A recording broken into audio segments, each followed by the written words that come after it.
আজকে হঠাৎ করে ইচ্ছা করলো একটু রেস্টুরেন্টে খাওয়ার। তো যা বলা তাই কাজ। সঙ্গে সঙ্গে হাসব্যান্ডকে বললাম চলো একটু বাইরে গিয়ে খেয়ে আসি। তো দুজন মিলে যেহেতু মানে প্রতিদিন বাড়িতে রুটি টুটি না ভালো লাগছে না। তো এই যে সঞ্জীব সামনে বসে আছে আর সামনে এই যে ক্যাটলগটা। তো আমরা এটাতেই আসি, এই হোটেলটা আমার খুব একটা ফেভারিট হোটেল বিধাননগরে।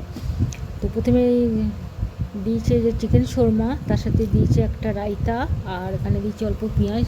তো উপরে মেয়োনিজটা দিয়েছে, সঞ্জীব গাজা গাজা করছে কারণ ও মেয়োনিজ খেতে চায় না, কিন্তু এই চিকেন শোরমাটা এত ভালো এখানে বানায় না, দারুণ। আর তার সাথে আমরা অর্ডার করেছি ওই তোমার তন্দুরি রুটি আর হরিয়ালি চিকেন, এই দুটো জিনিস অর্ডার করেছি। তো এই চিকেন শোরমাটার সাথে এই রায়তাটা খেতে দারুণ লাগছে। তো দেখো এই যে চিকেনের একটা দিয়ে গেল হরিয়ালি চিকেন আর এটা তন্দুরি রুটি। আমি একটাই বললাম খাবো কারণ পেটে জায়গা নাই, একটাই খাবো। সঞ্জীব আমাকে রাগাচ্ছে যে একটাতে পেট ভরে যাবে, বললাম হ্যাঁ হ্যাঁ একটাতেই পেট ভরে যাবে। আর চিকেনটা, এই চিকেনের ইয়েটা একটু মানে স্পাইসি করতে বলেছিলাম যেহেতু আজকে সাগর নাই। তো আমরা তো দেখো থালা চেটে পুটে খেয়েছি, প্রচণ্ড ভালো লেগেছে আর খিদেও পেয়েছিলো। আর একটা চিকেন শর্মা আমি প্যাক করে নিয়েছি বাড়ির জন্য, তো এটা বাড়ি নিয়ে যাবো। আর এখানে না কারো একটা মানে বার্থডে সেলিব্রেশন হচ্ছে, ওই যে ওইদিকে কেক ঠেক কাটা হচ্ছে। আর জলটা নিয়েছি সঞ্জীব গরম, বলে দিলাম সঞ্জীবকে বারবার একটু ঠান্ডা জল নাও কারণ গরম পড়েছে, এসি চলছে কিন্তু আমি ঘামছি। সঞ্জীব বলে যেখানেই যাও ভগবান জানে তুমি ঘামতে থাকো কেন। এই যে ওরা ওইদিকে ফটো টটো তুলছে, বার্থডে সেলিব্রেশন করছে।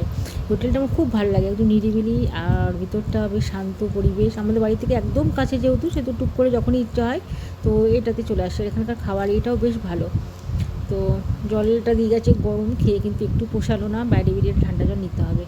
তো খাওয়া অলরেডি কমপ্লিট আমাদের। তো এই যে মৌরি আর এটা দিয়ে গেছে। তো এবার আমরা উঠবো, সোজা বাড়ি যাব। আমি তো মৌরি খেয়ে নিয়েছি, সঞ্জীব বলছে আমাকে একটু দাও আমাকে একটু দাও। তো পরিষ্কার করছে টেবিলটা।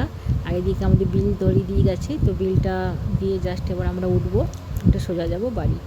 বাস মাঝে মাঝে এরকম করে বাইরে খাওয়া দাওয়া হলে কিন্তু মন্দ লাগে না, কিন্তু কিন্তু কি এগুলো রিচ খাবার, বেশি খাওয়াটাও ভালো না, ওয়েট টোয়েট কিন্তু অনেক বেড়ে যাবে। তো চলো খাওয়া হয়ে গেছে, এবার বাইরেও দেখো, এখানে বাইরেও কিন্তু এদের সিট আছে এরকম রাখা, যারা এসিতে বসবে না তারা এরকম ফ্যানে বাইরে এরকম বসতে পারে। আর সবথেকে যেটা বড় কথা বলবো, এই হোটেলটা না খাবারের ইয়েটা খুব সুন্দর। মানে অনেক হোটেলে আমি খেয়ে দেখেছি, বাট এখানকার প্রত্যেকটা আইটেম দারুণ দারুণ বানায়। এটা বিধাননগরে পাঞ্জাবি হোটেল। তো ওই যে সঞ্জীব আগে বেরিয়েছে, আমি বাইরে বেরিয়ে তোমাদের হোটেলের সামনেটা ফ্রন্টটা দেখাচ্ছি। এই যে লেখা আছে দেখো পাঞ্জাবি মশালা, এই হোটেলটার নাম। প্রচণ্ড ভিড় হয়, আশেপাশে সব হোটেলগুলো খালি, একমতে এই হোটেলটাতে খুব ভিড়, যেহেতু এখানকার খাবারের এটা খুব সুন্দর। তো খাওয়া তো মোটামুটি হয়ে গেছে, এবার দুজন মিলে যাব বাড়ি। অনেকটা রাত হয়েছে, প্রায় 10:30 বাজে, রাস্তাঘাট দেখো অনেকটা ফাঁকা ফাঁকা হয়ে যাচ্ছে। তো চলো তাহলে আজকে বাড়ি যাই, আবার দেখা হবে নেক্সট ভিডিওতে। চলো টাটা বাই বাই।